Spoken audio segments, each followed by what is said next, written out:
राधे राधे दोस्तों। आज मैं बहुत ही ज्ञानवर्धक कहानी लेकर आई हूँ। बहुत समय पहले एक महाजन की पत्नी अपने 3 बेटों और बहुओं के साथ रहती थी। सुखी परिवार था और सब लोग आराम से रहते थे। यह ज़मीन और जंगल तुम्हारे पिता के बड़े परिश्रम का फल है, माँ ने अपने बेटों को बताया था। ज़मीन की उपज और जंगल की लकड़ी बेचकर उन्होंने इतने ढोर डंगर खरीदे थे और इतना बड़ा घर बनाया था कि जिसमें सारा परिवार सुख से रह सके। वे सब एक टीले पर खड़े थे जहाँ से धान के खेत दिखाई देते थे। फसल काटने के लिए तैयार खड़ी थी और पके धान की बालियाँ धीमी धीमी खेत में लहरा रही थीं। माँ की आवाज़ में गर्व था। हाँ, मुझे पिताजी के साथ सुबह सुबह अपने खेतों में जाना अब भी याद है। राजू, जो सबसे छोटा था, बोला, मुझे खलिहानों में काम करना बहुत भाता रहा है। वह किसान का बेटा था और अपने पिता की तरह ही खेती बाड़ी करता था। उसे कड़ी मेहनत करनी पड़ती थी। मजदूरों को संभालना, उपज को इकट्ठा करना, उसके लिए सही खरीदार ढूंढना आदि। फिर भी अपनी ज़मीन, अपनी मिट्टी से उसे बहुत प्यार था। सुनील और रघुवीर आगे पढ़ना चाहते थे, पर माँ अपने दोनों बेटों की तरफ देखती हुई बोली, और तुम्हारे पिता को दोनों की सफलता पर बहुत खुशी भी थी, पर ज़मीन के प्रति तुम्हारे इस प्यार की वह बहुत कद्र करते थे और इसीलिए अपने आखिरी समय में उन्हें किसी तरह का दुख या क्लेश नहीं था। उनकी अंतिम इच्छा थी कि इस ज़मीन जायदाद का बंटवारा ना हो और विशाल घर में तुम लोग मिलजुल कर एक साथ रहो। हाँ हाँ माँ, सुनील बोला, हम सभी उनकी इच्छा के विरुद्ध नहीं जाएंगे। सुनील, उनका बड़ा बेटा, पंडित था। गांव और उसके आसपास के लोग सुनील से कई मामलों में राय लेने आते थे, सो सुनील का गुजारा बढ़िया तरीके से हो जाता था। रघुवीर वकील था और वकालत से उसे भी अच्छी खासी आमदनी भी हो जाती थी। मुश्किल यह थी कि राजू का काम मेहनत मशक्क़त का था। वह सुबह से शाम तक खेतों में रहता। उसके मुकाबले बाकी दोनों भाई काफ़ी आराम की ज़िंदगी जी रहे थे। इससे राजू की पत्नी बहुत दुखी थी। मेरे भाई के यहाँ से चिट्ठी आई है, एक रात राजू की पत्नी बोली। वह खेतों से लौटा ही था और भोजन के बाद खाट पर पड़ा सुस्ता रहा था। उसने हमें अपने घर पर छुट्टियां बिताने का न्योता दिया था। कुछ देर पहले ही उसने अपना घर बनवाया है और वहां गृह प्रवेश करना चाहता है, पर मैं कैसे जा सकता हूँ? राजू थकी हुई आवाज़ में बोला। इतना काम जो पड़ा है, आप सदा यही कहते हैं, पत्नी कुछ तमक कर बोली। तो क्या हम सभी कहीं नहीं जाएंगे? मैंने ऐसा कब कहा, और तुम्हारे जाने का इंतज़ाम किए देता हूँ। जी नहीं, राजू की पत्नी कुछ अड़ियल स्वभाव की थी। जाएंगे तो दोनों, वरना कोई नहीं, जैसी तुम्हारी मर्जी। राजू जम्हाई लेता हुआ बोला। क्या आपने ही सब काम करने का ठेका ले रखा है, जबकि आपके भाई लंबी तान कर पड़े रहते हैं? वह चिढ़कर बोली। आखिर आप तो उनके हिस्से की ज़मीन भी देख रहे हैं और वे अपनी बीवी बच्चों के साथ छुट्टियां काटने यहाँ वहाँ चले जाते हैं, और एक हम हैं जो हमेशा यहीं अटके रहते हैं। ये तो अन्याय है। राजू की आंखों में अब नींद कहाँ। आप तो मेरी मानिए, उसकी पत्नी कह रही थी। जायदाद के बंटवारे की बात चलाइए ताकि हम लोग अलग रह सकें। उससे आपको अपने लिए कुछ समय मिल सकेगा। फिर तो राजू के कानों को हर रोज़ यही बात सुननी पड़ती और राजू को लगा कि शायद उसकी पत्नी सही कह रही है। मेरा काम मेरे भाइयों से ज़्यादा अहम है। मेरी ही वजह से दोनों इतने ठाठ से आराम से रहते हैं, उसने सोचा। एक रोज़ जब सब नाश्ता कर रहे थे तो राजू ने माँ और भाइयों से कहा कि उसे जायदाद में से उसका हिस्सा चाहिए। क्या कह रहे हो राजू? माँ को सुनकर धक्का लगा। तुम्हारे पिताजी चाहते थे कि तुम सब मिलजुल कर एक होकर रहो। यकायक ये क्या हुआ? अगर राजू यही चाहता है तो यही सही। सुनील शांत स्वर में बोला, ठीक है। माँ ने हामी भर दी। लेकिन मेरी एक बात गांठ बांध लो राजू, कोई भी काम छोटा या बड़ा नहीं होता। मैं मानता हूँ कि खेती बाड़ी बहुत महत्वपूर्ण और मेहनत का काम है, पर बाकी काम उतने ही महत्वपूर्ण और गौरवपूर्ण होते हैं। इस बात का एहसास तुम्हें जल्दी ही हो जाएगा। जमीन जायदाद के सभी कागज जिनके आधार पर बंटवारा होना था तैयार किए गए। राजू बहुत बढ़ चढ़कर सब चीज़ सीख समझ रहा था, जबकि उसके भाई चुपचाप यह तमाशा देख रहे थे। एक दिन उनकी माँ बोली, मेरे बच्चों, किसी भी ज़रूरी काम को करने से पहले पुरी जाकर भगवान जगन्नाथ के दर्शन करना हमारे यहाँ परंपरा रही है। कल हम सब लोग वहाँ चलेंगे और फिर लौटकर बंटवारे का काम संपन्न करेंगे। बेटों ने बात मान ली और अगले दिन अपनी पत्नियों और माँ के साथ यात्रा पर चल पड़े।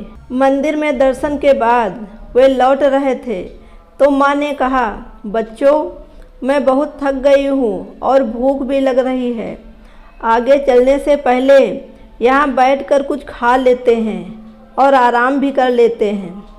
गांव के बाहर ही एक पुराना मंदिर था और पास में ही खाने की दुकान भी थी। जब तीनों भाई रुपए की थैली ढूंढने लगे तो थैली नहीं थी। ओह, सुनील बोला, मुझे याद आ रहा है कि मैंने उसे माँ को दिया था। माँ ने भी थैली को बहुत ढूंढा पर उसका नामो निशान ना मिला। अब तो एक ही उपाय है, माँ ने राय दी। मैं बहुओं के साथ इसी मंदिर में रुकती हूँ। तुम तीनों को गांव जाकर कुछ काम ढूंढना होगा और कुछ पैसे कमाकर लौटना होगा। पैसे के बिना ना तो हम कुछ खा पाएंगे ना घर लौट पाएंगे। बेटों ने राय मान ली। तीनों भाई तीन अलग अलग दिशाओं में गांव के लिए निकल पड़े। चलते चलते राजू को कुछ लोग मिले जो किसी गंभीर विषय पर बात कर रहे थे। क्या बात है मित्रों? राजू ने पूछा। क्या मैं कुछ मदद कर सकता हूँ? जमीन के इस हिस्से में सदा ही पानी जमा रहता है और हम इसमें कुछ भी उगा नहीं पाते। फिर भी हमें राजा को इसका लगान देना पड़ता है, एक गांव वाला बोला। राजू कुछ देर सोचकर बोला, अगर मैं आपको यहाँ धान उगाने की तरकीब बताऊँ तो मुझे क्या इनाम मिलेगा? चांदी की 100 मुद्राएं। गांव वालों ने खुशी से कहा। राजू तो बहुत निपुण किसान था। बोला, गोबर और मिट्टी को मिलाकर उसके गोले बना लो, उन्हें गीला और नरम रखो, फिर हर गोले में बीज डाल दो और उन्हें सूखने दो। गांव वाले बहुत ध्यान से राजू की बात सुन रहे थे। फिर उन्होंने पूछा, उन गोलों को इस ज़मीन में डाल दो। गोले ज़मीन में धंस जाएंगे और बीज भी फूट जाएंगे। गांव वालों ने उसे धन्यवाद किया और प्रसन्नतापूर्वक 100 मुद्राएं दे दी, जिन्हें देकर राजू मंदिर लौट आया। इधर चलते चलते रघुवीर ने भी पेड़ के नीचे बैठे एक व्यक्ति को देखा जो काफ़ी दुखी लग रहा था। वैसे तो बहुत संपन्न दिखता था पर किसी वजह से परेशान था। किस बात की चिंता है मित्र? रघुवीर ने पूछा। तुम उदास दिखते हो, क्या मैं तुम्हारे किसी काम आ सकता हूँ? तब वह आदमी बोला, हम 4 भाई हैं।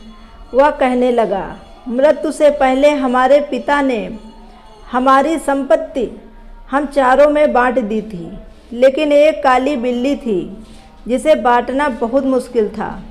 हमने फैसला किया कि बिल्ली हम सबकी साझी होगी, लेकिन चारों भाई उसकी एक एक टांग के मालिक होंगे। कहते हुए वह रुक गया। बहुत अच्छा, रघुवीर बोला। एक दिन बिल्ली छत से नीचे गिर गई और उसकी वही टांग टूट गई जो मेरे हिस्से में आई थी। रघुवीर को मामला बहुत रोचक लग रहा था। मैंने उसकी जख्मी टांग पर तेल में भीगी हुई पट्टी बांध दी। मेरी बिल्ली को आँच अच्छी लगती थी, सो वह चूल्हे के पास जाकर सो गई। तो तुम इस कारण से इतने दुखी हो। रघुवीर इन अनोखी कथा का अंत जानने के लिए उत्सुक था। यहाँ से तो मेरे दुख की कहानी शुरू होती है। एक चिंगारी उस तेल सने कपड़े पर पड़ी और उसने आग पकड़ ली। वह रुक गया और रघुवीर की ओर देखने लगा। फिर क्या हुआ? वहाँ से आग आसपास के घरों में फैल गई और सब जलकर राख हो गया। पड़ोसियों ने सारा दोष मेरे सर मढ़ दिया और मामला पंचायत में चला गया। पंचायत में क्या हुआ? पंचों ने कहा कि जिस टांग की वजह से आग लगी है वो मेरे हिस्से की थी, इसलिए पूरा नुकसान मुझे ही भरना होगा। पर मेरे पास सबको देने लायक पैसे नहीं हैं। रघुवीर वकील था, गहरी सोच में पड़ गया और जल्दी ही समस्या का बहुत सरल सा हल ढूंढ लिया। उसने कहा, चिंता ना करो मित्र, यदि मैं तुम्हारी समस्या का समाधान कर दूं तो मुझे क्या मिलेगा? चांदी के 500 सिक्के। आदमी बोला, तो ठीक है, जाओ और अपने पड़ोसियों और गांव के बड़े बूढ़ों को जमा करो, मैं तुम्हें शीघ्र ही मिलता हूँ। जब रघुवीर गांव पहुंचा तो पेड़ के नीचे अच्छी खासी भीड़ थी। सबकी बात सुनने के बाद रघुवीर बोला, क्या ये सच है कि सारा नुकसान बिल्ली ने किया है और ये भी कि इसका कारण उसकी जख्मी टांग पर बंधी हुई पट्टी है? हाँ हाँ, गांव वालों ने कहा। क्या आप मानते हैं कि बिल्ली के भागने की वजह से ही आग लगी और घर जल गए? रघुवीर ने पूछा। हम जानते हैं, गांव वाले बोले। बिल्ली अपनी जख्मी टांग पर तो भाग नहीं सकती थी। उसकी 3 टांगें जो ठीक थीं उनकी वजह से ही वो भाग सकी।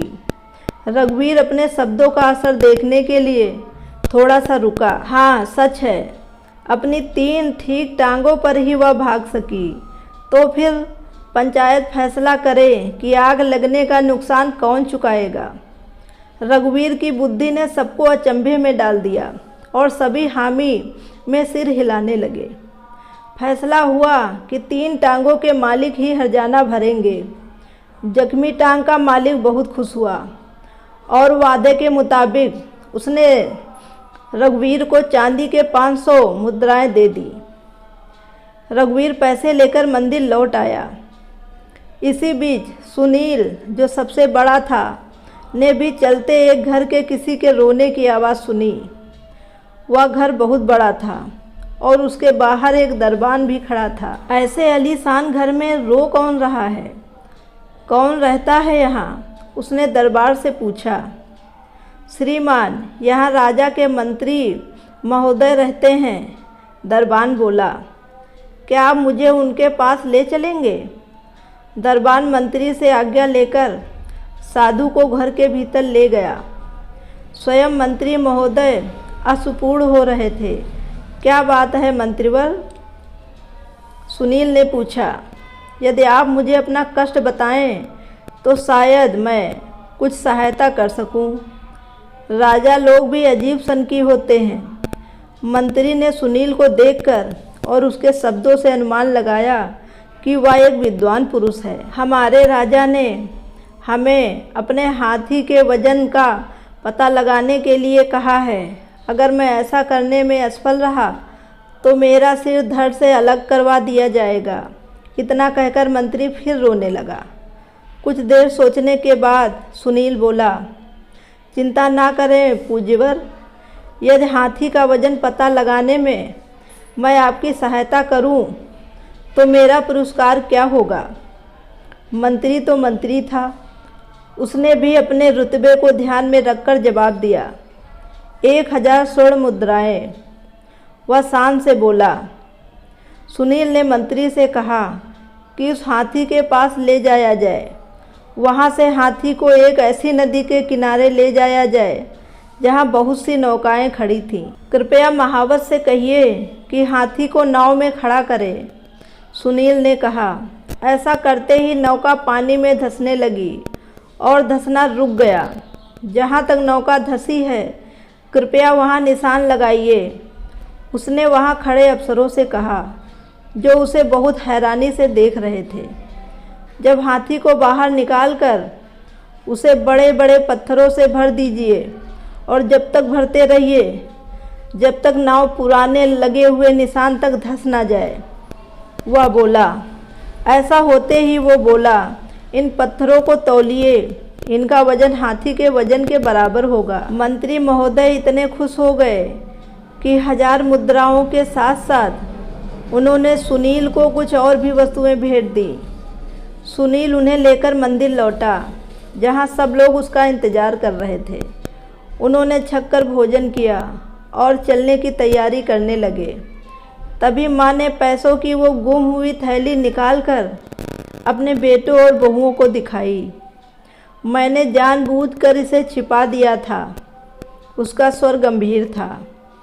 मैं तुम्हें सिर्फ ये दिखाना चाहती थी कि हर काम अच्छा है और हर काम का अपना महत्व है।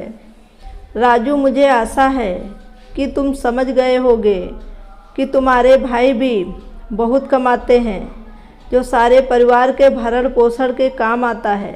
राजू और उसकी पत्नी को बहुत ग्लानि हुई कि उन्होंने परिवार को बांटने की बात सोची। फिर सब घर लौट आए और कई वर्षों तक एकजुट होकर रहे।